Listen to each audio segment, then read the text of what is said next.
नमस्कार, मैं प्राध्यापक बापू साहब थोरात, हिंदी विभाग राव बहादुर नारायणराव बोराव के महाविद्यालय श्रीरामपुर। आज हम तृतीय वर्ष कला हिंदी विशेष 4 इस विषय के अंतर्गत अलंकार इस टॉपिक पर विचार करेंगे। सन 2013 में तृतीय वर्ष कला के पाठ्यक्रम की पुनर्रचना की गई। इसके अंतर्गत हिंदी विशेष 4 इस विषय में काव्यशास्त्र ये विषय रखा गया। इस विषय में एक टॉपिक है अलंकार। हमें सबसे पहले ये देखना है कि इस अलंकार का स्वरूप क्या है, अलंकार शब्द का अर्थ क्या है, और साथ में यह भी यहाँ पर विचार करना है कि काव्य में अलंकार का क्या स्थान है या काव्य में अलंकार का क्या महत्व है। सबसे पहले हम विचार करते हैं अलंकार शब्द के अर्थ को लेकर। सामान्य रूप से अगर आप देखेंगे तो अलंकार शब्द का प्रयोग हम व्यवहार में या सामान्य बोलचाल में भी करते हैं, जिसका सामान्य अर्थ है गहना या आभूषण, है ना। अनेक प्रकार के अलंकार गृह होते हैं, तो अलंकार शब्द का सामान्य व्यवहार में अर्थ है गहना या आभूषण। मतलब मनुष्य अपनी सुंदरता को बढ़ाने के लिए या अपनी सौंदर्य को विकसित करने के लिए अलंकारों का प्रयोग करता है। उसी प्रकार से काव्य के सौंदर्य को बढ़ाने के लिए या काव्य में सौंदर्य, आकर्षकता, चमत्कार आदि निर्माण करने के लिए जिन साधनों का प्रयोग किया जाता है उन्हें भी अलंकार कहा जाता है। मतलब जो उपयोग हमारे जीवन में या मनुष्य जीवन में हमारे सौंदर्य बढ़ाने के लिए अलंकार करते हैं, वही काम अलंकार काव्य में काव्य के सौंदर्य को बढ़ाने का या काव्य में आकर्षकता, चमत्कार आदि की सृष्टि करने का काम करते हैं। तो इस दृष्टि से विचार किया जाए तो अलंकार काव्य के एक अत्यंत महत्वपूर्ण तत्व के रूप में माने गए। अब इस संदर्भ में थोड़ा सा संस्कृत काव्यशास्त्र में अगर हम देखें तो संस्कृत काव्यशास्त्र में 6ठी शताब्दी में आचार्य भामह नामक विद्वान ने सबसे पहले अलंकार को काव्य का प्रमुख तत्व या अलंकार को काव्य की आत्मा के रूप में स्थापित किया। आचार्य भामह ने अपने काव्यालंकार इस ग्रंथ के अंतर्गत अलंकार सिद्धांत या अलंकार संप्रदाय की स्थापना की, और अलंकार सिद्धांत या अलंकार संप्रदाय की स्थापना करते हुए उन्होंने अलंकार को काव्य का सर्वाधिक महत्वपूर्ण तत्व या अलंकार को काव्य की आत्मा के रूप में स्थापित करने का प्रयत्न किया है। अब इस दृष्टि से भामह के बाद अनेक विद्वान आए जिन्होंने भामह के मत का समर्थन किया, जिसमें आचार्य दंडी, आचार्य रुद्रट, आचार्य उद्भट, आचार्य राजशेखर, आचार्य कुवलयानंद, या आधुनिक काल में हिंदी के अंतर्गत हम बात करें तो आचार्य केशवदास तक हमें अलंकार मतवादियों की एक दीर्घ परंपरा प्राप्त होती है। और इन सभी विद्वानों ने काव्य में अलंकार को एक सबसे प्रमुख तत्व या एक सर्वाधिक महत्वपूर्ण तत्व के रूप में स्थापित करने का प्रयत्न जो है वह निसंदेह किया है। इस दृष्टि से अलंकार को वे काव्य का प्राण या अलंकार को काव्य की आत्मा के रूप में स्वीकार करते हैं। तो इसी संदर्भ में हम अलंकार का अध्ययन करेंगे। सबसे पहले हम अलंकार शब्द का अर्थ देखते हैं कि क्या है उस शब्द का अर्थ, क्या है उसकी उत्पत्ति। तो अलंकार शब्द की उत्पत्ति मूलतः जो है, अलंकार शब्द की उत्पत्ति अलम उपपद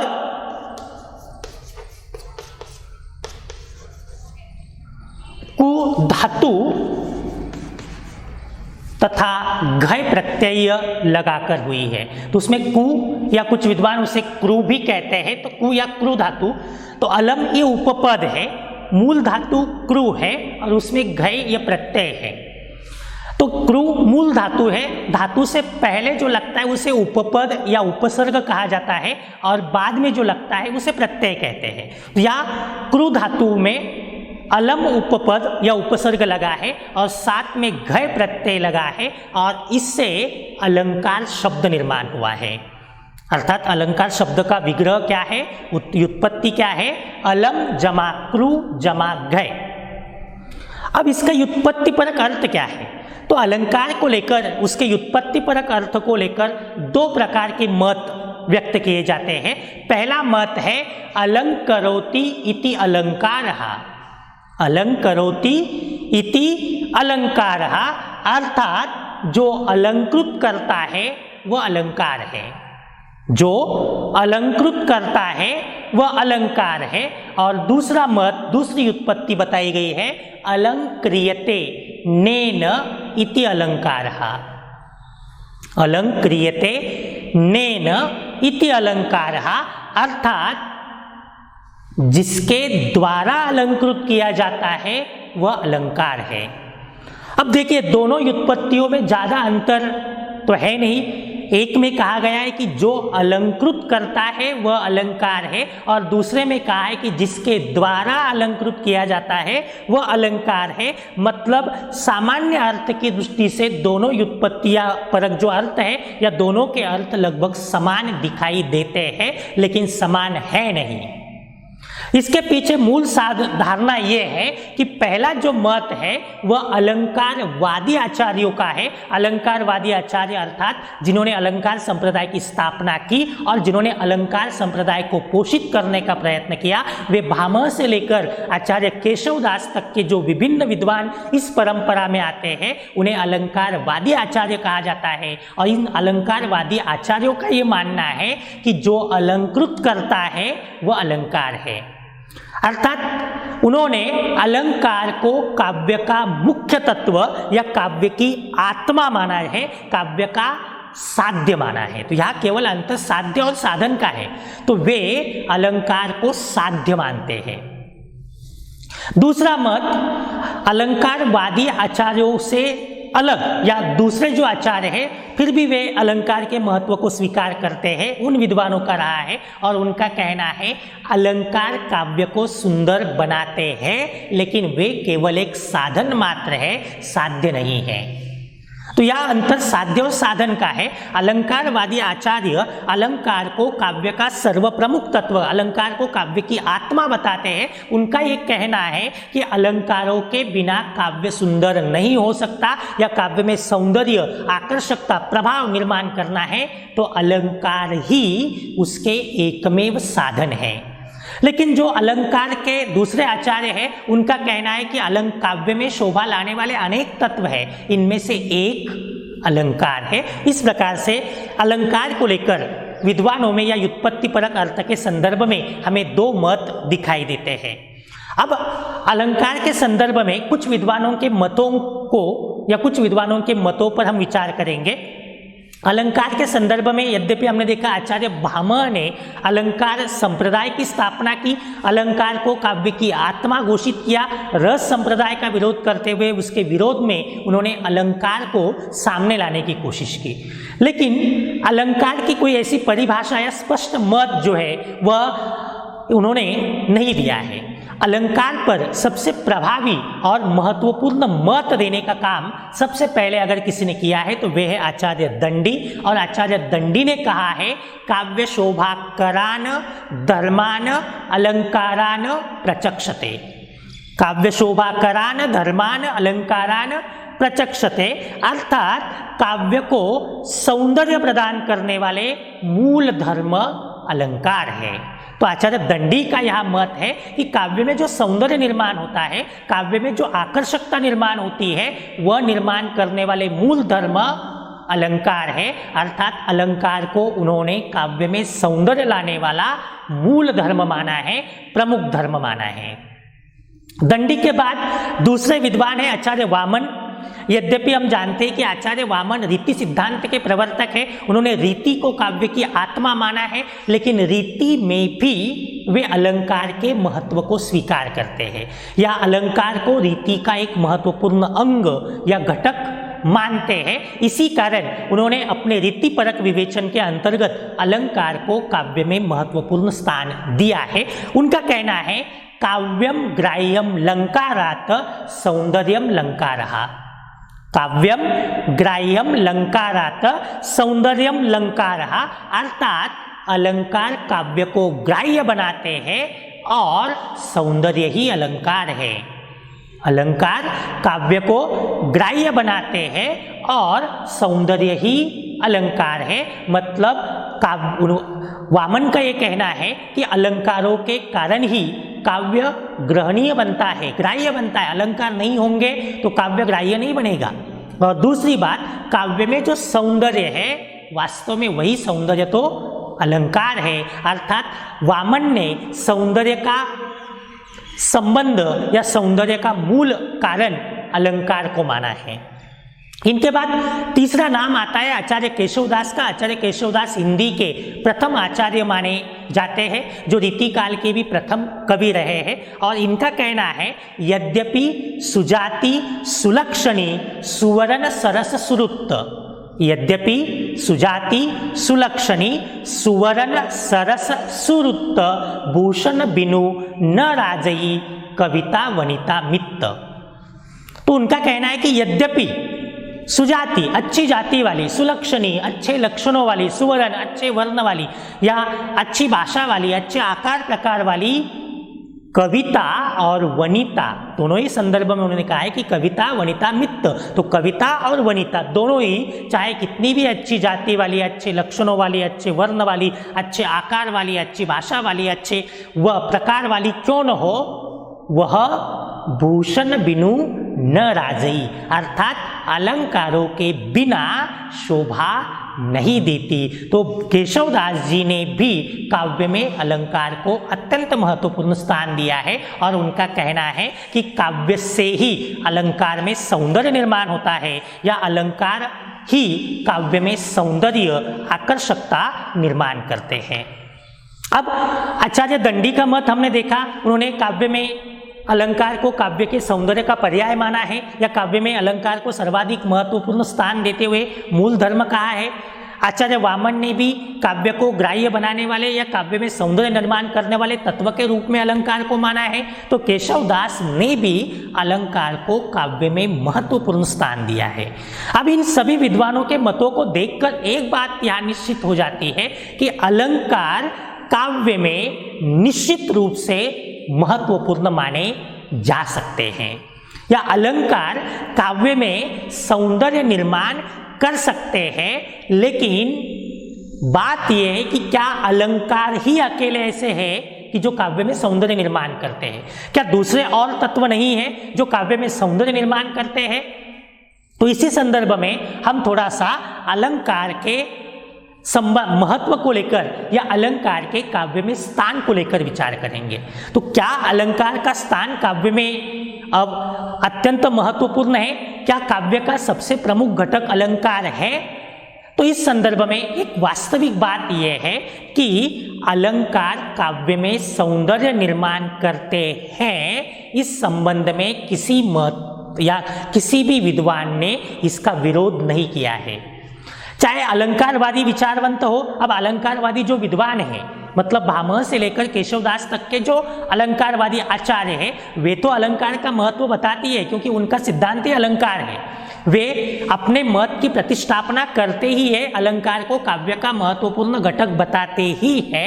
लेकिन जो दूसरा वर्ग है, जो अलंकार विरोधी हम कह सकते हैं या अलंकार को मुख्य न मानने वाला जो विद्वानों का वर्ग है, वे भी अलंकार के महत्व को स्वीकार करते हैं। वे भी अलंकार काव्य में सौंदर्य निर्माण करते हैं, इस बात से सहमत है। मतलब यह एक बात साफ हो जाती है, एक बात स्पष्ट हो जाती है कि अलंकार काव्य में सौंदर्य निर्माण अवश्य करते हैं। प्रश्न केवल इतना है कि क्या वे ही महत्वपूर्ण है या अन्य दूसरे भी तत्व है। मतलब जो बात हमने शुरुआत में देखी थी कि क्या अलंकार साध्य है या अलंकार साधन है, तो इस संदर्भ में एक बात महत्वपूर्ण है कि अलंकार काव्य में सौंदर्य, आकर्षकता या काव्य को एक अच्छा बनाने का काम, काव्य में प्रभाव निर्माण करने का काम अवश्य करते हैं। अब हमें देखना यह है कि क्या अलंकार साध्य है या अलंकार साधन है। तो सबसे महत्वपूर्ण बात इसमें यह है कि अलंकार सौंदर्य भले ही निर्माण करे, लेकिन अलंकारों के बिना भी आकर्षक काव्य की निर्मिति की जा सकती है। मतलब इसका तात्पर्य यह है कि अलंकार काव्य में सर्वप्रमुख नहीं है या अलंकार ही काव्य में सौंदर्य निर्माण कर सकते हैं, ऐसा नहीं है। अलंकारों के बिना भी रस है, रीति है, ध्वनि है, वक्रोक्ति है, ऐसे अनेक तत्व हैं जो काव्य में सुंदरता लाने का काम करते हैं, काव्य को आकर्षक बनाने का काम करते हैं। इसका मतलब ये है कि अलंकार काव्य में सौंदर्य निर्माण कर सकते हैं, लेकिन अलंकार साध्य नहीं है, बल्कि अलंकार साधन है। अलंकार के साथ अनेक घटक है जो काव्य में सौंदर्य निर्माण करने का काम करते हैं। तो अलंकार का काव्य में स्थान या महत्व क्या है? तो अलंकार का महत्व ये इस बात में है कि अलंकार काव्य में सौंदर्य निर्माण करते हैं। मतलब भले ही अलग अलग विद्वान अलग अलग मत दे क्यों अलंकार को कोई साध्य माने या अलंकार को साधन माने, लेकिन एक बात दोनों ही विद्वान स्वीकार करते हैं कि अलंकारों से काव्य में सौंदर्य, आकर्षकता अवश्य निर्माण होती है। इस दृष्टि से अलंकार को काव्य में या काव्य के एक प्रमुख घटक या काव्य के एक प्रमुख तत्व अवश्य माना जा सकता है, लेकिन केवल अलंकार ही सौंदर्य ला सकते हैं ऐसी बात नहीं है। अलंकार अनेक घटक काव्य को सुंदर बनाते हैं या काव्य में सौंदर्य लाने वाले अनेक घटक हैं, उनमें से एक घटक केवल अलंकार माने जा सकते हैं या उनमें से एक घटक केवल अलंकार है। यही बात आधुनिक विद्वानों ने स्वीकार की है। आचार्य रामचंद्र शुक्ल, बाबू गुलाब राय आदि विद्वान अलंकार के अलावा रस को काव्य में महत्वपूर्ण स्थान देते हैं। और हमने अनेक बार ये देखा है कि रस काव्य के लेकर या रस का काव्य के संबंध में सर्वाधिक महत्व जो है वह विद्वानों ने स्वीकार किया है। और यही कारण है कि रस की जो समन्वित प्रतिष्ठा आचार्य भरत मुनि ने की थी और बाद में मम्मट, विश्वनाथ, जगन्नाथ या बाकी सभी विद्वानों ने जिस तरह से रस के महत्व को महत्व दिलवाने का प्रयत्न किया था, उसके आगे अलंकार उतनी व्यापक मात्रा में ये सिद्धांत टिक नहीं पाया या उसका सामना नहीं कर पाया। लेकिन एक बात यह निश्चित हम कह सकते हैं कि अलंकार काव्य की आत्मा भले ही न हो, काव्य का प्राण उसे भले ही न माना जाए, लेकिन एक बात निश्चित है कि काव्य में शोभा निर्माण करने वाले या काव्य को सुंदर बनाने वाले जो प्रमुख तत्व है, उनमें से एक महत्वपूर्ण तत्व अलंकार निसंदेह माना जा सकता है। तो ये तो हुआ अलंकार का काव्य में स्थान या महत्व। अब थोड़ा सा अलंकार के भेदों पर भी हम विचार करेंगे। अलंकार के दो प्रमुख भेद या प्रकार माने जाते हैं, एक है शब्दालंकार और दूसरा है अर्थालंकार। इसमें पहला है शब्दालंकार। शब्दालंकार अर्थात जिस अलंकार के अंतर्गत शब्द पर चमत्कार आधारित होता है या काव्य में जो चमत्कार है, काव्य में जो सौंदर्य है, वह शब्द पर आधारित होता है। अगर उस शब्द को बदल दिया जाए, उसके समकक्ष दूसरा कोई भी शब्द रखा जाए, तो अलंकार का सौंदर्य निकल जाता है या वह सौंदर्य नहीं रहता। ऐसे जो अलंकार हैं उन्हें कहते हैं शब्दालंकार। अब शब्दालंकारों के अनेक भेद हैं, जैसे जिसमें 5 प्रमुख भेदों की गणना विद्वानों द्वारा की गई है, जिसमें अनुप्रास, यमक, श्लेष, वक्रोक्ति और चित्र आदि प्रमुख शब्दालंकार माने जाते हैं। एक उदाहरण से हम शब्दालंकारों का महत्व समझ सकते हैं। एक पंक्तियां है, एक दोहा है, कनक कनकते 100 गुनी मादकता अधिकाय, यह खाए बौराए जग वह पाए बौराए। कनक कनकते 100 गुनी मादकता अधिकाय, यह खाए बौराए जग वह पाए बौराए। अब यहाँ पर शब्दालंकार है और शब्दालंकार कहाँ है? कनक कनक में। तो कवि ने यहाँ पर कनक कनक एक ही शब्द का दो बार प्रयोग किया है, उसकी आवृत्ति की है और उसकी आवृत्ति इसलिए की है कि दोनों स्थानों पर उसके अलग अलग अर्थ है। पहले कनक का अर्थ है धतुरा तो दूसरे कनक का अर्थ है सोना, अर्थात कनक कनकते 100 गुनी मादकता अधिक है, अर्थात कनक जो है सोना जो है और धतुरा जो है धतुरे से 100 गुना अधिक मादकता कनक में है। एक केवल खाने से मादकता आती है, नशा आता है, तो दूसरा केवल संपत्ति प्राप्त करने से, धन प्राप्त करने से, सोना प्राप्त करने से नशा आता है। ये बताने के लिए कवि ने कनक शब्द का आवृत्ति की, जहां पर उन्होंने यमक अलंकार का प्रयोग किया। इस तरह से अब यहाँ कनक शब्द के स्थान पर हम दूसरे किसी शब्द का प्रयोग नहीं कर सकते। यार शब्द अलंकार है, ये अलंकार का सौंदर्य, काव्य का सौंदर्य शब्द पर आधारित है। कनक के स्थान पर अगर हम धतुरा शब्द का प्रयोग करें, दूसरे कनक के स्थान पर सोना शब्द का प्रयोग करें, तो जो चमत्कार है वह निकल जाता है, या जो मूल चमत्कार है वह काव्य में नहीं रहता है। तो इस प्रकार के जो अलंकार होते हैं उन्हें कहा जाता है शब्दालंकार। अब अलंकार का दूसरा प्रकार है अर्थालंकार, जिसमें अलंकार का सौंदर्य या अलंकार का चमत्कार शब्दों पर आधारित न होकर अर्थ पर आधारित होता है, उन्हें कहते हैं अर्थालंकार। मतलब यहाँ किसी शब्द को बदलकर उसके स्थान पर उसी अर्थ का दूसरा शब्द रखा तो भी चल सकता है। मतलब यहाँ अलंकार का सौंदर्य जो है वह अर्थ पर आधारित है, शब्द पर आधारित नहीं है। इसलिए शब्द चाहे बदल भी दिया जाए, उसके स्थान पर उसका समानार्थी दूसरा शब्द रखा भी जाए, तो अलंकार का चमत्कार उसी रूप में रहता है, उसे कहते हैं अर्थालंकार। अर्थालंकार अनेक माने गए, उसके 100 से अधिक भेद माने जाते हैं। प्रमुख अर्थालंकारों में है उपमा, रूपक, उत्प्रेक्षा, भ्रांतिमान, अतिशयोक्ति, दृष्टांत, उदाहरण, विरोधाभास आदि प्रमुख अर्थालंकार माने जाते हैं। इनके भी 2 वर्ग किए जाते हैं, सादृश्य मूलक अर्थालंकार और विरोध मूलक अर्थालंकार। कुछ विद्वान अलंकारों का एक तीसरा भेद भी मानते हैं, जिसे कहा जाता है उभय अलंकार, जिसके अंतर्गत जो पाश्चात्य अलंकार आए हैं, संकर, संसृष्टि आदि अलंकारों को माना जाता है। लेकिन अभी भी इस तीसरे भेद को उतना महत्व नहीं दिया जाता है। अलंकार के 2 ही प्रमुख भेद माने जाते हैं, शब्दालंकार और अर्थालंकार। तो इस प्रकार से अलंकार का स्वरूप और उसका महत्व है। एक बात निश्चित है कि अलंकार काव्य के सौंदर्य बढ़ाने वाले, काव्य में आकर्षकता निर्माण करने वाले एक प्रमुख तत्व निसंदेह है। यह अलंकारों से काव्य में सौंदर्य, आकर्षकता निर्माण अवश्य होती है, लेकिन केवल वही है या वे ही काव्य के प्राण है या वे ही काव्य की आत्मा है, ऐसी बात नहीं है। उनके अलावा भी अनेक घटक है जो काव्य के सौंदर्य को बढ़ाते हैं या काव्य में आकर्षकता निर्माण कर सकते हैं। तो इस प्रकार से अलंकार का स्वरूप, अलंकार का महत्व हम देख सकते हैं। धन्यवाद।